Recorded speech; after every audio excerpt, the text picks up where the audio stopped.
troubling your market about the wrong problem might actually be helping your competitor and not you.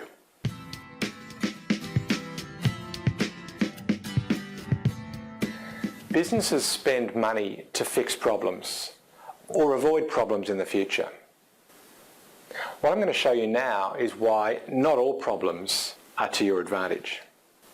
You built your solution to address a particular need. And if a buyer has that need, they're going to find your solution really attractive. But if that same buyer genuinely doesn't have that need but has a different need, then they're going to find somebody else's solution more attractive. Can you sell against that? Well, of course you can, but it's hard. You'd clearly rather that they had concluded that they need what it is that you built your solution for. Needs come about because of problems, either current or future problems. Because I've got this problem, I need this. Now, if a buyer has the problem that logically leads them to conclude that they need what you're good at, happy days.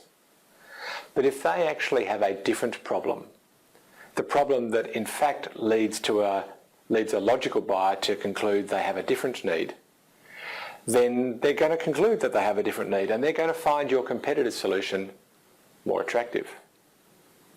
Can we convince a buyer with the wrong problem that they have a different need? Again, we can, it's just hard.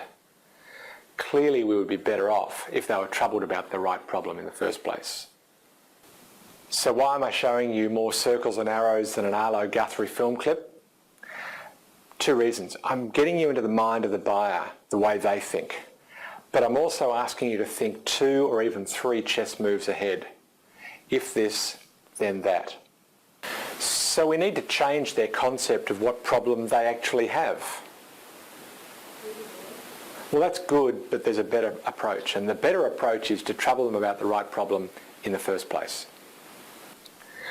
Your leadership team need to get the market troubled about the right problem, which means they need to choose the right problem. In a moment or two, I'm going to show you how we do this in a funnel plan. But first I need to do 2 things. Firstly, I'm going to show you the conclusion from this discussion. And secondly, I'm going to invite you to receive more of these blogs. Let's get to the conclusion first. Well, firstly, you need to get your leadership team together. Everybody needs to buy into this problem. Secondly, take a look at your current strategy, what you sell, to whom you sell it, through whom you sell it, and unpack the problems that are implied by that. What problems does your product solve? What problems does your market have? What problems is your channel good at uncovering? And get a long list of problems. And then separately, and this is really important, separately do 2 things. Firstly, as a group, agree how troubling are each of those problems. How rewarding would it be for us to focus on problem number 1 versus problem number 2? And ignore for the moment whether you're great or awful. Imagine that you're equally amazing at solving all of these problems.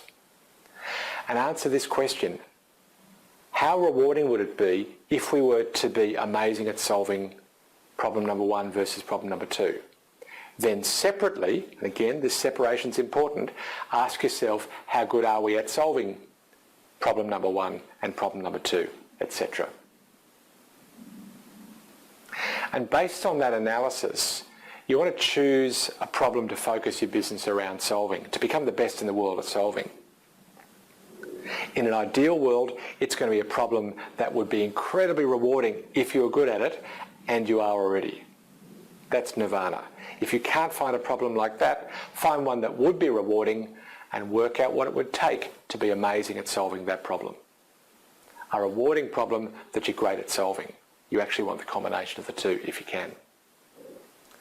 And finally, focus your business on solving that problem ahead of all others. Become the best in the world at solving that problem. So if you got value out of this video, then you may want to get more. Go to mathmarketing.com/blog. That's mathmarketing.com/blog. And you've got a couple of options. You can subscribe to the blog, which comes out twice a week. And each time there's a new blog, we'll send you an email. Or secondly, you can subscribe to Funnel Vision, which is a once-a-month editor's grab. Either way, we'd love to stay in touch and we hope that you find this valuable. I promised I was going to show you how we do this in Funnel Plan. Two different scenarios. So if you're in a really short workshop, one-day workshop like a Funnel Mastery, then we need to make decisions relatively quickly. And so when we look at market attractiveness implied by each of the problems, let's add a few now.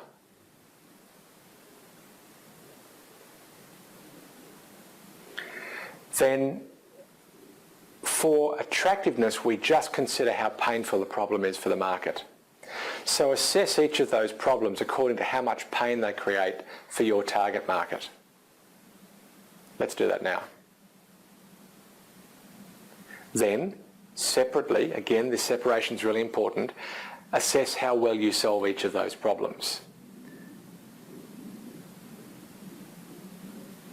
When you choose a problem, as I mentioned earlier, ideally you want it to be a problem that would reward you really well. So it needs to be a really painful problem, but also one that you solve well. So let's stack rank them according to the problems with the highest combined pain and solution score. And theoretically we're going to choose this problem at the top here. But maybe there are other factors that you've not considered. Have that discussion, have that debate, and then choose. Now, if you're in a longer workshop, like a 3-day funnel camp, then we use that simple scoring of pain and solution just to determine the shortlist candidates that we then subject to quite a degree of scrutiny. Either way, it's about clinically separating how rewarding the problem would be versus how good you are at solving it. I'll show you how we do that deeper dive scrutiny on another day. For now, may your funnels be full and always flowing.